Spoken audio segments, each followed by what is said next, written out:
Senhor presidente, senhoras e senhores parlamentares, eu volto a essa tribuna para falar de novo da reforma política. Hoje a Câmara dos Deputados, segundo os jornais estão dizendo, vai votar o projeto da reforma política.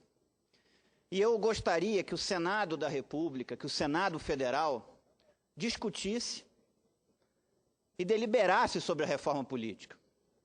Infelizmente, nós temos um modelo que quem parece legislar não é o poder legislativo, é o poder executivo. Hoje nós vamos discutir aqui medidas provisórias, quando nós deveríamos discutir projetos dos parlamentares. Aliás, nós vivemos num país que nenhum de nós, senadores, sabemos o que vai se votar nesse plenário daqui a 30 dias. E que os campeonatos de futebol têm a tabela do campeonato inteiro divulgada antes do campeonato. Acho que também deveria ter um mecanismo que deveria divulgar a agenda de votações do plenário com 60 dias de antecedência, para que todos os parlamentares pudessem estudar os temas, formar as suas opiniões, formar as suas consciências e dar os seus votos sobre cada um dos temas. Eu vejo a Câmara dos Deputados debatendo um projeto de reforma política e depois, o que for aprovado lá vem para o Senado.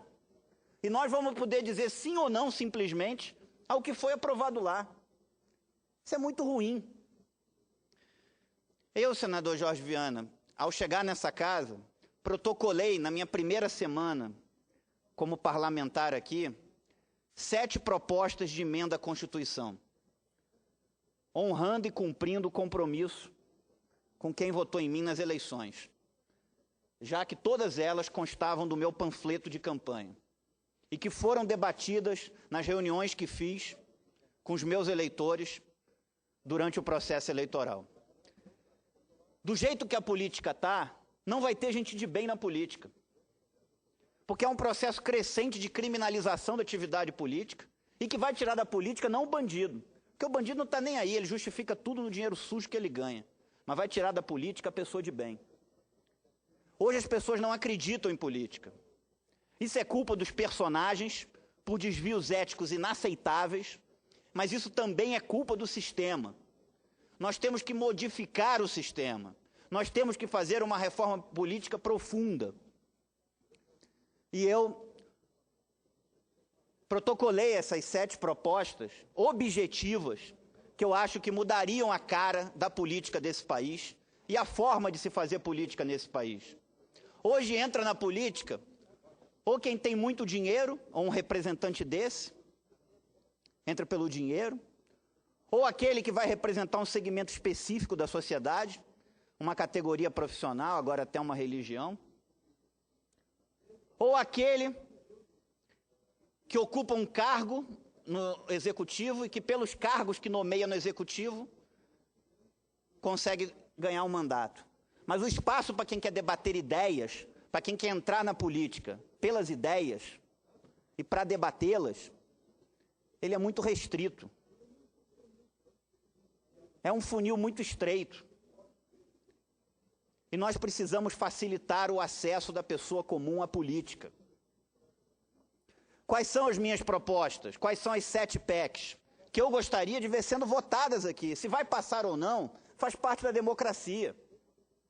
Agora, não ser votadas, se eu ficar o mandato inteiro aqui, 8 anos, e não ver essas propostas sendo votadas, isso sim me causa uma tristeza. Não sou dono da verdade, mas são o que eu acho que pode ser de contribuição para que a gente crie uma política diferente nesse país. Primeira proposta, fim da reeleição para cargos executivos e limite de uma única reeleição no máximo para cargos legislativos. Eu vejo as pessoas nas ruas dizendo, num mandato só, um presidente da República não consegue fazer nada. Ora, nós estamos em Brasília, uma cidade, Brasília, o Juscelino Kubitschek só teve um mandato, não teve 2, só teve um mandato. Agora se criou uma questão que para poder fazer alguma coisa precisa de 2 mandatos. Outra coisa, é preciso que o sistema seja constantemente oxigenado, renovado. A política tem que ser um serviço, não pode ser uma profissão. Por isso, a minha proposta de se limitar ao máximo de uma única reeleição para cargos executivos, para cargos legislativos. Quando a pessoa fica muito tempo num cargo, ela vai se esquecendo que ela é apenas um representante. Ela começa a se achar proprietária daquele cargo. Claro que há exceções, mas o sistema tem que ser constantemente oxigenado, renovado, na minha opinião. Segunda proposta, instituição do voto facultativo. Hoje muitas pessoas votam sem fazer a reflexão devida que esse gesto precisa e merece. Acaba que vota em qualquer um. O voto facultativo, além de qualificar o voto, ele vai exigir da classe política que se faça um trabalho de base, de convencimento. Porque só o convencimento vai levar o eleitor à urna. Senão o eleitor não vai à urna. Terceira proposta, instituição do voto distrital. Divide-se o Estado em distritos e cada distrito passa a eleger um deputado. Do jeito que está hoje, a pessoa para fazer campanha no Distrito Federal, que é desse tamanhozinho, a pessoa tem que fazer campanha na saída norte, em Planaltina e Sobradinho, na saída sul, em Gama e Santa Maria, em Taguatinga, Ceilândia, Samambaia, no plano piloto, só se ela tiver muito dinheiro para ter volume de campanha em todos esses lugares. Imagine em São Paulo, ter que fazer campanha em Ribeirão Preto, Campinas, Santos, a cidade de São Paulo, Presidente Prudente, Bauru, Sorocaba. Isso favorece quem tem dinheiro. Quando você diminui a área geográfica da campanha, você torna a política mais acessível ao cidadão comum. Facilita a fiscalização por parte do eleitor, vai baratear a campanha, aumenta o grau de politização de debate. Você dá chance com que uma pessoa comum, que tem vontade de dar uma contribuição para a sociedade, possa tentar entrar na política. O meu caminho mesmo, presidente Jorge Viana, não foi fácil. Eu levei 3 eleições para conseguir ter um mandato de deputado distrital. Perdi a primeira, perdi a segunda, só ganhei a terceira. E quase desisti. Então esse não pode ser um bom sistema. Nós temos que diminuir a área geográfica para possibilitar que a pessoa que queira entrar, sem ser pelo poder econômico, possa ter uma chance de debater suas ideias, de se tornar conhecido. Quarta proposta. Nós tivemos no estado de São Paulo 1.231 candidatos a deputado federal. Qual é o debate que a gente tem com 1.231 candidatos? Quarta proposta. A instituição de um sistema de revogabilidade de mandatos. A pessoa, para ser candidato, teria que registrar suas propostas e compromissos na Justiça Eleitoral. A Justiça Eleitoral, por sua vez, publicaria essas propostas e esses compromissos no seu site na internet. Uma vez eleito, qualquer eleitor, tendo votado nessa pessoa ou não, poderia entrar na Justiça e pedir o mandato dela de volta se ela não cumprisse qualquer um daqueles compromissos. Se ela contrariasse frontalmente qualquer um desses compromissos. Alguém que diga, quero ser deputado para defender a redução da carga tributária. Se vota favorável a um aumento de imposto ou uma criação de imposto, vai perder o mandato, porque contrariou a procuração que o eleitor deu. Um candidato a governador do Distrito Federal que diga, vou construir o 2º hospital da Ceilândia. A Ceilândia aqui tem um hospital aqui no Distrito Federal. Vou construir o 2º hospital, entregá-lo com 200 leitos em até 1 ano. Se não entregar em 1 ano com 200 leitos, não cumpre os outros 3 anos. Isso vai fazer com que, no ponto futuro, as pessoas passem a votar menos simplesmente nas pessoas e mais nas propostas e nos compromissos. Porque o eleitor vai ter a garantia legal de que essas propostas e esses compromissos vão ter que ser honrados. Muita gente fala que nós temos que fazer uma reforma política que fortaleça os partidos. Na minha concepção, nós temos que fazer uma reforma política que fortaleça o eleitor, que faça com que o eleitor se sinta representado ali. Hoje a pessoa é eleita e ela tem uma carta branca, ela pode fazer o que quiser. Não, devia ter um conjunto de princípios, de compromissos. Isso vai fazer o eleitor exigir compromissos objetivos. E o eleito vai ter que honrar, porque ele é apenas um representante. Quinta proposta, proibição de doações privadas em campanhas políticas, com instituição do financiamento exclusivamente público de campanha, mas sem dar dinheiro para os partidos e para os candidatos.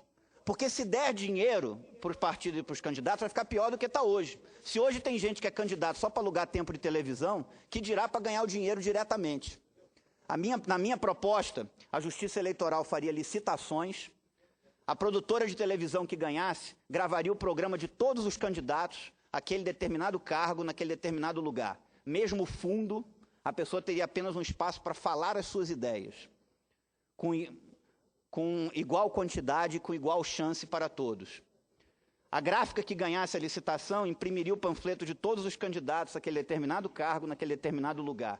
Mesmo formato, igual quantidade para todos. Nós teríamos uma eleição menos desigual do que a gente tem hoje. Ah, mas não tem sistema perfeito, vai ter gente fazendo coisa errada. Isso já tem hoje. O que cabe ter é punição para isso. Até porque corrupção existe em todos os países do mundo. O que não pode ter é impunidade. É a pessoa cometer um ato ilícito e não ter uma punibilidade sobre ela no ponto futuro. Isso cabe ter fiscalização. Não existe sistema perfeito. Agora, essa é uma contribuição que eu tento dar humildemente, que é o que eu acredito, que a gente teria um sistema político melhor. Aqui cada um tem um sistema político na sua cabeça. Esse é o que eu penso que é o melhor para a nossa democracia e para que a gente construa um país melhor, uma política melhor no nosso país. Sexta proposta, senhor presidente, a proposta que possibilita candidaturas avulsas sem filiação partidária. Se o Congresso Nacional, ele tem que representar a diversidade de pensamento que existe na sociedade brasileira. E se uma grande parcela da sociedade brasileira hoje não acredita em partido político nenhum, é justo e democrático que essa parcela também possa se sentir representada no parlamento. E que alguém que não acredita em partido político nenhum também possa colocar as suas ideias de forma democrática. O único filtro que eu coloco é que a pessoa, para ser candidato sem partido político, ela tenha que recolher 1% de assinaturas daquele eleitorado que ela vai disputar. Se for um candidato a deputado em São Paulo, teria que recolher 1% de assinaturas dos eleitores do Estado de São Paulo. Se for presidente da República, 1% de assinaturas do eleitorado nacional. E sétima proposta, senhor presidente, aquela que preza pelo respeito ao eleitor e pela separação dos poderes, que, aliás, está na Constituição Federal. É que alguém que seja eleito para um cargo legislativo não possa ir ocupar um cargo no Executivo, a não ser que renuncie o mandato. Hoje a pessoa se elege deputado, vai ser secretário de Estado, se elege vereador, vai ser secretário de Estado, ou então deputado vai ser ministro. Ora, o eleitor votou na pessoa para a pessoa ocupar um cargo no Legislativo. Ninguém perguntou para o eleitor se ele concorda que a pessoa vai ocupar um cargo no Executivo. Então, se a pessoa quiser ocupar um cargo no Executivo, pode ir, mas tem que renunciar o mandato. Até porque um é o poder fiscalizado, o outro é o fiscalizador. Não pode a pessoa estar num dia no fiscalizador, no outro dia no fiscalizado, voltar. Agora, isso nas câmaras de vereadores e nas assembleias legislativas, isso é utilizado pelo governante para encher a Câmara e as assembleias de suplentes e para ter um controle maior sobre as câmaras e as assembleias. Então, isso não é bom para a democracia, na minha opinião, e não é bom para o contribuinte. Aliás, não é uma proposta original. Nos Estados Unidos, quando o presidente Barack Obama convidou a então senadora pelo estado de Nova York, Hillary Clinton, para ser secretária de Estado, que é o equivalente a ministro das Relações Exteriores aqui no Brasil, ela teve que renunciar ao mandato de senadora pelo estado de Nova York para poder ir ser secretária de Estado. Essas são as minhas 7 contribuições que eu gostaria de ver sendo debatidas aqui. Vai ser muito triste se acabar um mandato, senador Jorge Viana, e eu não ter chance de ver essas propostas sendo votadas. Poder ter chance da população brasileira saber como pensa o parlamento sobre essas propostas que eu debati durante a minha campanha eleitoral com os meus eleitores e que eu considero de suma importância para que a gente tenha um país diferente e uma política diferente. Volto a dizer, não sou dono da verdade, a vida é um constante aprendizado, mas é o que eu penso que a gente poderia construir de um sistema político melhor. Eu não sei se o senador Garibaldi quer uma parte. Senador Regufe, eu quero apresentar a minha solidariedade ao discurso de Vossa Excelência, dizendo que nós estamos realmente diante da votação da reforma política na Câmara, ainda essa semana, porque houve uma decisão que eu não sei se foi precipitada, não tenho condições de avaliar, mas o que é certo é que a Câmara vai passar a semana toda debruçada sobre a reforma política. Nós aqui no Senado já aprovamos alguma coisa, como Vossa Excelência sabe muito bem, participou, que foi com relação ao voto proporcional, para coligações proporcionais.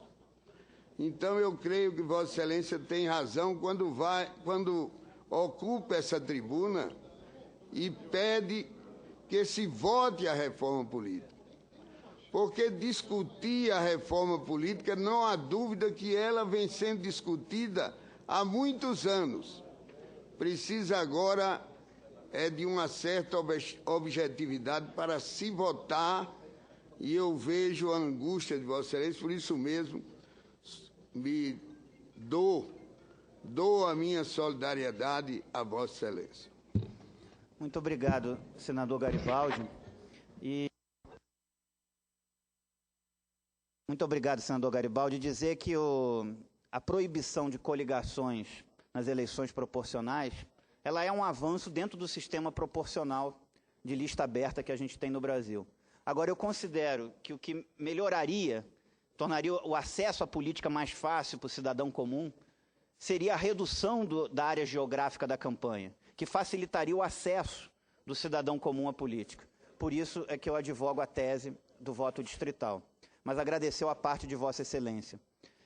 E, por último, pedir à direção dessa casa que se vote aqui a reforma política. Porque nós começamos, até no início do semestre, a fazer um debate de reforma política, mas os temas não foram colocados em votação e não foram votados.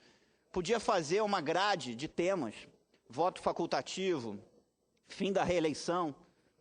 Esses sete temas que eu coloquei aqui, e outros que outros parlamentares possam querer, fazer uma grade de votação e votar todos os temas, cumprir a obrigação. Com isso, a direção dessa casa vai estar dando uma contribuição de forma democrática em ouvir a opinião do conjunto dos senadores que representam as unidades da federação desse país sobre um tema tão importante, não só para quem faz política, mas um tema muito importante para o contribuinte desse país, que é uma reforma política, para tornar o nosso sistema mais justo, ou pelo menos menos injusto e menos desigual do que é hoje. Muito obrigado.